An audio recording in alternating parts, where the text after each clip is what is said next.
Ahmedabad food में दोस्तों आज मैं आपको आम के बागीचे में लेकर आया हूँ। और आम का बागीचा आम से भरपूर है।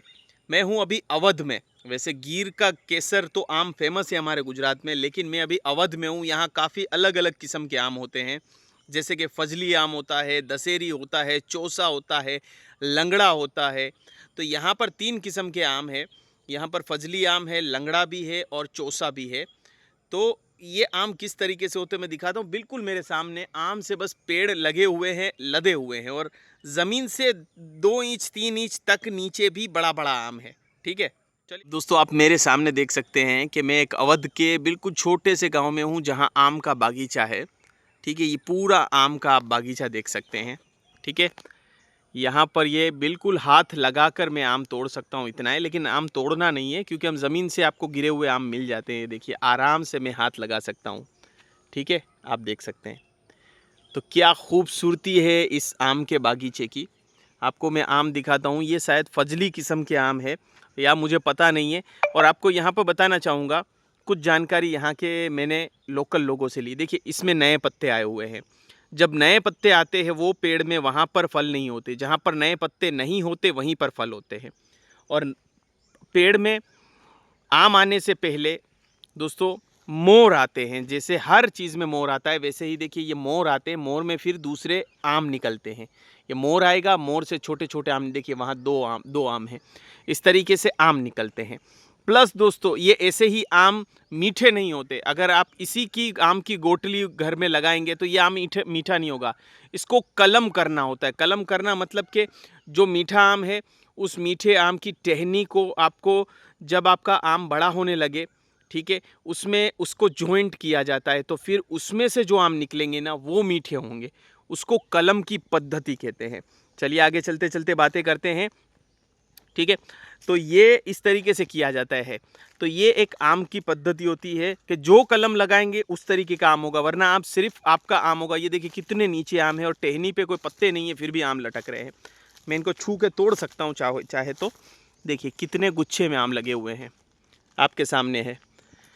तो ये आम मीठे ही हैं, और इनमें से गोंद जैसा कुछ निकलता रहता है। ठीक है, और नीचे से बहुत सारे आपको कच्चे आम भी मिल जाएंगे गिरे हुए। हर जगह बस आम आपको देखने को मिलेंगे। शायद दूर इतने आपको नहीं दिख रहे होंगे। और पेड़ जो है बहुत नीचे होते हैं। हमको लगता है कई बार कि पेड़ बहुत ऊंचे होते। हर आम का पेड़ का आकार भी उसके हिसाब से होता है। कई आम जो है वो बहुत ऊपर लगते हैं, ठीक है, कई आम जो है वो बहुत नीचे लगते हैं। कई पेड़ जो है सीधे खड़े होते हैं, और कई जो पेड़ होते हैं वो बिल्कुल बैठे हुए होते हैं। वो वाला पेड़ देखिए बिल्कुल ज़मीन में बैठा हुआ है। ठीक है, तो इस तरीके से होता है।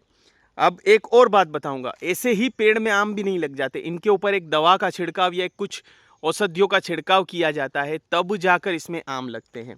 ठीक है, और आम के बागीचों में हमेशा रखवाली करने के लिए वहाँ अभी एक चाचा बैठे थे, मैंने उनसे बातचीत की।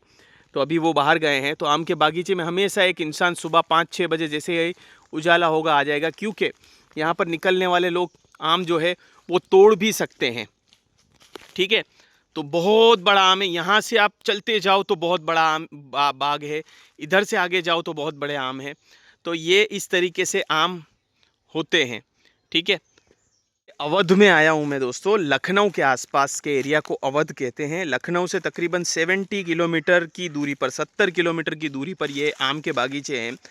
आप सड़क पे निकलेंगे लखनऊ सीतापुर हाईवे पे, तो वहाँ पर आपको ये बागीचे साइड में देखने को मिलेंगे। किनारे पर आपको आम के बागीचे दिखेंगे, और उसमें आपको आम भी देखने को मिलेंगे। बहुत ऊपर नहीं है, आप टहनियों पे भी आराम से चढ़ सकते हैं।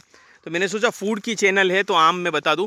यहाँ का सबसे फेमस आम दोस्तों जो है दशहरी आम है, और चौसा आम है, जो बिल्कुल गर्मियाँ ख़त्म होने पर आपके गुजरात में आपको देखने को मिलती है। दशहरी आम जो है, और ये आपको जो वो आम 100 रुपये वहाँ किलो मिलता है। यकीन मानिए दोस्तों, यहाँ पर डाल का पका हुआ, मतलब कि डाल पे पकेगा, उसको तोड़ के आपको दिया जाएगा मीठा आम, या दाल से गिरेगा और उसके बाद उठाया जाएगा। उस आम की कीमत यहाँ 10 रुपये किलो, या कई बार बहुत महंगे में महंगा 20 रुपये किलो होगा। 20 से ज़्यादा नहीं होगा। लेकिन यही आम हम जो है गुजरात में 100 रुपये किलो खरीदते हैं। ठीक है, तो यहाँ आम बहुत सस्ता होता है। बाकी किस्म के आम भी जो है 10 रुपये किलो, 12 रुपये किलो के आसपास ही आपको देखने को मिलते हैं। खूबसूरती यहाँ की दोस्तों क्या बताऊँ। तो जब भी मैं दोस्तों यहाँ आता हूँ, आम ज़रूर देखने आता हूँ, गर्मियों में जब भी आता हूँ। बड़ा ही अनूठा आनंद है। और यहाँ एक केले का दोस्तों पेड़ लगा था, मैं आपको बयान नहीं कर सकता, इतने बड़े केले, केला इतना मोटा था, इतना मोटा, आप बाजू आपकी होती है इससे भी मोटा केला था। लेकिन यहाँ से हट गया है, वरना मैं आपको दिखा था, आप भी अद्भुत हो जाते देखकर। बहुत बड़े केले का पेड़ था। आसपास में दोस्तों खीरे हैं, ककड़ी लगी है और आलू की खेती होती है। अभी आलू की खेती नहीं है, अभी ज़्यादा खीरे की खेती है। फिर यहाँ पर लौकी की खेती है। गन्ने की खेती भी यहाँ पर दोस्तों बहुत होती है, गन्ने की खेती। और यहाँ पर ये लोग अपना रोज़गार चलाने के लिए एक और काम करते हैं दोस्तों, कि पेड़ों अपने खेतों के चारों तरफ यूकेलिप्टस लगा देते हैं, नीलगिरी के पेड़, जिसकी लकड़ी फिर ये बड़ी हो जाती है तो बेचते हैं। जैसे आपको यहाँ पर दिख रहा होगा, बहुत खूबसूरत जगह है ये, ठीक है। और देखिए कितना अच्छा मौसम है। मैं यहाँ आता हूँ जब भी, तो एक कोना पकड़ के बैठ जाता हूँ, बिल्कुल ही रिलैक्स। ये सारा अब गन्ना लगाया गया है, ठीक है। यहाँ पर लौकी लगाई जाती है, फिर यहाँ पर गोभी के फूल लगाए जाते हैं। तो सब्जियाँ बिल्कुल ही नेचर में होती है। मैंने अहमदाबाद में एक बार साबरमती नदी में भी दोस्तों सब्जियां कैसे उगाई जाती है वो देखी थी। आप अगर देख लेंगे तो खाना नहीं खाएंगे। गटर के पानी से, काले पानी से होती है, जबकि यहाँ बिल्कुल शुद्ध पानी से शुद्ध सब्जियां आपको देखने को मिलती है। और दाम भी आप देखिए, यहाँ एक खीरा, मतलब कि एक जो ककड़ी होती है या एक खीरा जो होता है ककुम्बर, वो 1 रुपये का एक मिलता है, एक या मैक्सिमम 2 रुपये का। मैं बच के चल रहा हूँ, वरना 1 रुपये का ही मिल जाता है, ठीक है। जबकि आपको पता है कि हमारे गुजरात में जो है 40 रुपये किलो से कम नहीं मिलता है। 40 रुपये किलो में भी 6-8 चढ़ेंगे, मतलब कि 5 रुपये का एक खीरा मिलता है, 5 रुपये 7 रुपये का एक होता है। वही यहाँ पर आपको देखने को मिलता है कितने का। यहाँ पर शक्कर टेटी यानी कि मस्क मेलन भी यहाँ पर उगाया हुआ है। मैंने आपको दिखा रहा हूँ स्क्रीन पे, मैंने रिकॉर्ड किया हुआ है, तो आपको अभी स्क्रीन पे मैं मस्क मेलन भी दिखा रहा हूँ। मोमू के साथ खेतों में गया था तब। तो बहुत ही खूबसूरत है यहाँ के नज़ारे दोस्तों। मैं अवध यूपी में, उत्तर प्रदेश में हूँ। अभी बदली छाई है, जैसे हर जगह तूफ़ान आ रहा है, वैसे ही मौसम बड़ा ही सुहाना है यहाँ पर। उमस छाई है, हो सकता है बारिश भी आ जाए।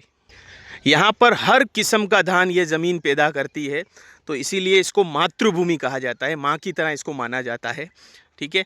तो ये हमारी मातृभूमि है और हमारी माँ ही कह सकते हैं कि इसने अनाज पैदा किया है, ठीक है।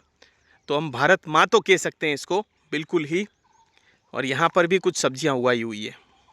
घर देखिए दोस्तों कितने कच्चे होते हैं। जहाँ घर कच्चे होते हैं, इनके दिल बहुत अच्छे होते हैं। ये आपको बिठाएंगे, खाना खिलाने का भी पूछेंगे, सब कुछ पूछेंगे। और आज अमीर के घर आप चले जाओ ना दोस्तों, एक गिलास पानी का भी नहीं पूछते। जब मैंने चैनल स्टार्ट की थी तो मैं जब पेट शॉप पे जाता था, तो वो पेट शॉप मुझे बैठने के लिए भी नहीं पूछती थी। आज तो अज्जुबा करते हैं, लेकिन जब शुरू में चैनल स्टार्ट की थी तो इनको लग रहा था कि भाई क्या है क्या नहीं है। लेकिन जितने बड़े लोग होते हैं उतने दिल छोटे होते हैं उनके। यहाँ पर दोस्तों जो भी खेती करते हैं, जो भी हैं, हमको बाग में ले जाते हैं, हर चीज़ फ्री में देते हैं। लेकिन मैं फ्री में नहीं लेता हूँ, आप लोगों को पता है मैं फ्री में नहीं लेता हूँ, पैसे देने की कोशिश करता हूँ। फिर भी ये लोग पैसे नहीं लेते, तो फिर हम क्या करते हैं कि वो सामान बार बार उनसे नहीं लेते, एक बार गिफ्ट के तौर पर ले लेते हैं। बाकी बार बार लेना अच्छी चीज़ नहीं होती है दोस्तों। तो इतने दिल अच्छे होते हैं, ये बताने की मेरी वजह यह है कि इनको बहुत अच्छा लगता है कि किसी कोई हमारे यहाँ आए और हम उसको कुछ देने के काबिल हों, ठीक है। तो जितने दोस्तों जितने गरीब लोग होते हैं उनका दिल उतना ही बड़ा होता है। तो देखिए गांव से मैं निकल रहा हूँ और कैसी सड़कें हैं यहाँ पर, ठीक है। गन्ने के बगल में खेत है, पहले खेत जलाए जाते हैं और एक ही गन्ने की गांठ में दोस्तों 3 बार गन्ना खेती देता है। और गन्ने का जो बीज है वो कैसे होता है पता है आपको? हम जो गन्ने का मतलब, गन्ना मतलब के सेरड़ी गुजरात में बोलते हैं, शुगर केन, उसमें जो बीच में गांठ आती है ना, वो गांठ को इसमें लगाया जाता है, ठीक है। और चारों तरफ बस खेत ही खेत है। इतना खूबसूरत नज़ारा है, क्या कहूँ। ये खूबसूरती देखने के लिए लोग नैनीताल, मसूरी, शिमला जाते हैं। लेकिन ये मैं गांव के अंदर दोस्तों, यहाँ मेरा ससुराल है, जब भी आता हूँ ना मुझे बड़ा ही आनंद आता है। पहली बार दोस्तों जब मैं आया था यहाँ पर, तब सर्दी का मौसम था। सर्दी के मौसम में क्या है कि यहाँ फोग होता है और इतना आपको धुआं तो जैसे लगेगा कि कहीं आप स्वर्ग में आ गए हैं। देखिए केले की खेती है, यहाँ पर बगल में खेती हो रही है। यहाँ पर चावल भी उगाए जाते हैं, यहाँ पर गेहूँ भी उगाया जाता है। यहाँ पर सारी सब्जियां तो मैंने आपको बताई कि आगे उगाई जाती है, मतलब हर किस्म की यहाँ पर दोस्तों खेती की जाती है। आगे एक छोटा सा तालाब दिखाऊंगा। ये देखिए घर कैसे होते हैं, घर कच्चे और लोग सच्चे होते हैं, ठीक है, ज़बरदस्त। ये देखिए, और मैंने आपको गांव के अंदर के घर नहीं दिखाए हैं, फिर कभी ऐसा हुआ तो मैं आपको दिखाऊंगा। लिंक डिस्क्रिप्शन में दूंगा। मेरी एक अहमदाबादी अज्जू चैनल है, ट्रैवल चैनल है, वहाँ पर मैंने वीडियो डाला हुआ है गांव के लोगों का। ये देखिए वादियाँ देखिए, खेत देखिए। तो आपको मैं जो है वो लिंक दे दूंगा। बिल्कुल आप कच्चे गांव, ऐसे गांव आपको गुजरात में जनरली देखने को नहीं मिलते, ठीक है। बिल्कुल कच्चे गांव नहीं देखने को मिलेंगे, जहां बिजली भी दोस्तों कुछ घरों में तो नहीं है। आज भी वो दोस्तों लग रहा है कि पुराने ज़माने में जी रहे हैं। ना बिजली होती है, ना उनके घर में दोस्तों चूल्हे का गैस होता है। आज भी वो बिल्कुल ही ट्रेडिशनल तरीके से लकड़ी के ऊपर खाना बनाते हैं।